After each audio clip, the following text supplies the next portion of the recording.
A gente vira a página agora para falar sobre segurança pública, porque o Supremo Tribunal Federal deu início, nesta quarta-feira, ao julgamento da medida que vem sendo chamada de ADPF das favelas. O debate é sobre as operações policiais, sobretudo nas comunidades cariocas, e as medidas impostas em 2020, durante a pandemia, e que quase 5 anos depois ainda estão em vigor. O texto, sob a relatoria do ministro Edson Fachin, determina a obrigatoriedade do uso de câmera nas fardas, assim como a presença de socorristas durante as operações policiais. As propostas, segundo o magistrado, visam o bem comum e o interesse público.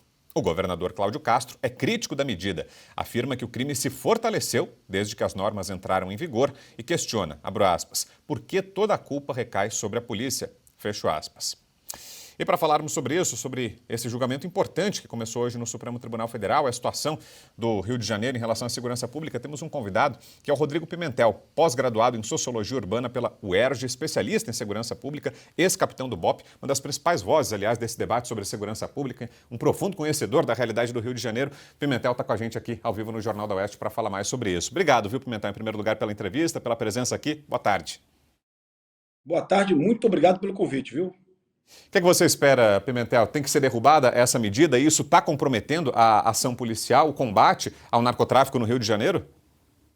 Muitos setores da Polícia Militar e da Polícia Civil, muitos setores acreditam que sim, que a expansão territorial das facções e das milícias, inclusive comprovada por estudos da Universidade Federal Fluminense, tá? Que a expansão territorial teria uma relação direta com a DPF 635.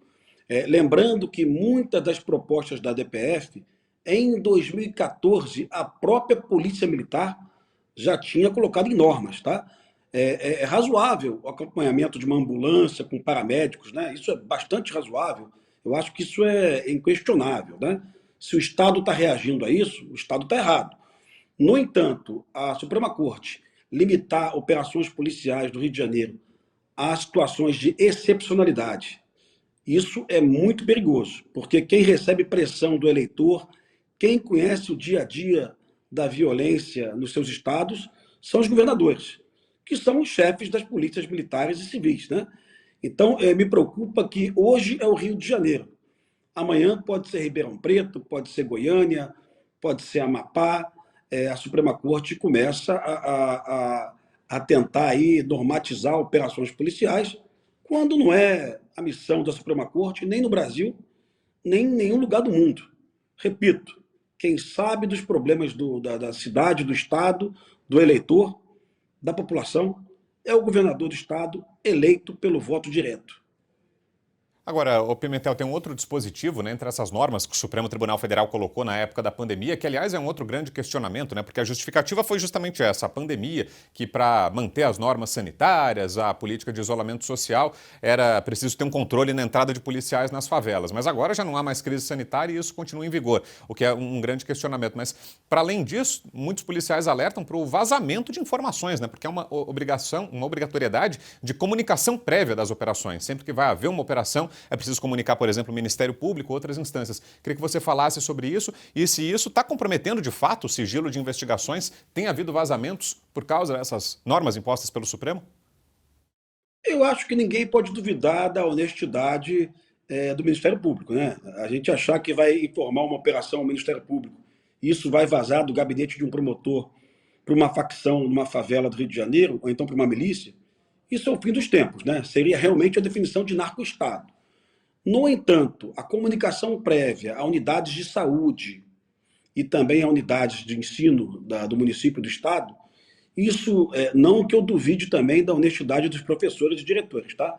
Mas quando o diretor recebe essa informação e ele se organiza para essa operação, ele libera o aluno, ele informa o pai do aluno, ele avisa o professor, é evidente que a própria movimentação da escola vai sinalizar ao bandido que vai ter uma operação ali. E é razoável também que existam professores e diretores do Rio de Janeiro que se sintam reféns também desses bandidos, né? E se sintam também na obrigação de comunicar essa operação. Eu não estou dizendo que isso aconteça, mas isso certamente é uma possibilidade incrível de vazamento. Tá? A própria preparação da escola, liberando os alunos, montando uma aula à distância, avisando aos pais. É evidente que o bandido que está ali muito próximo, que às vezes o filho do bandido também estuda na escola, né? É evidente que ele vai perceber ali assim, uma proximidade de uma operação policial que pode ser no dia seguinte, pode ser 2 dias depois. Pimentel, deixa eu trazer aqui para a conversa também, para te fazer a próxima pergunta, o nosso comentarista, o Jorge Serrão. Vai lá, Serrão. Muito bem, qual é a expectativa? Você acha que esse súbito julgamento agora dessa ADPF, que demorou pra caramba, agora ele vem numa velocidade trumpicante? Será que teve algo a ver com a vitória de Donald Trump dos Estados Unidos? O Brasil vai ter que acordar agora ou vai pelo menos fazer parecer que nós aqui no Brasil vamos voltar a combater o narconegócio, já que essa será uma prioridade também da gestão americana? Teve um efeito Trump nessa história, Rodrigo? Eu acho que não, sabe? Eu acho que é realmente algo que o STF demorou muito para se decidir, né? Isso, como eu disse, foi no começo de uma pandemia e a pandemia já está lá atrás, né? Muitas dúvidas no aparato policial, os policiais se achavam inseguros a realizar operações, eles poderiam ser punidos ali em função de uma operação que desse algo errado, né?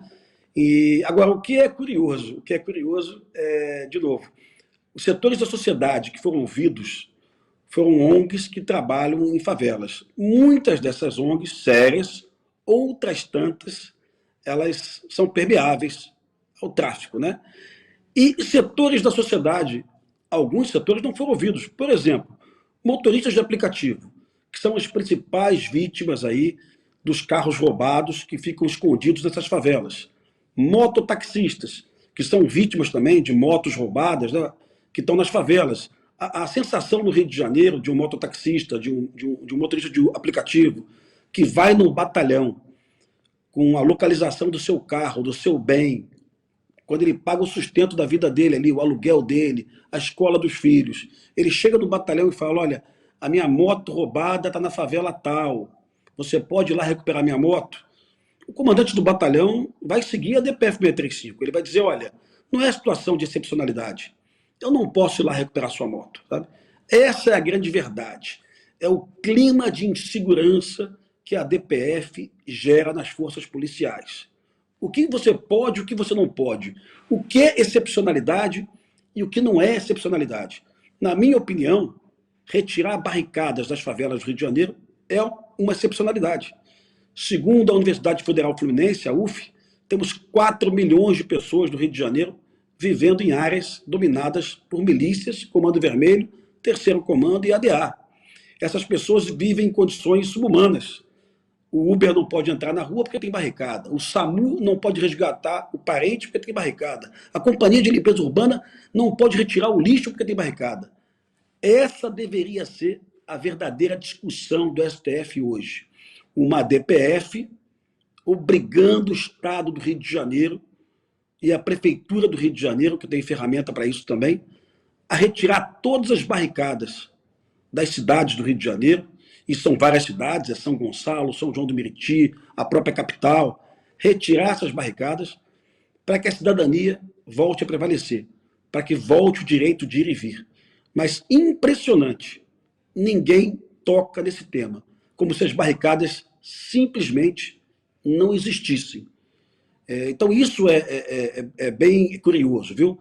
E eu não tenho assim boas expectativas a respeito desse julgamento hoje, pelo simples fato que a sociedade que realmente é vítima dessas ocupações territoriais, dessas facções, eles realmente não foram ouvidos.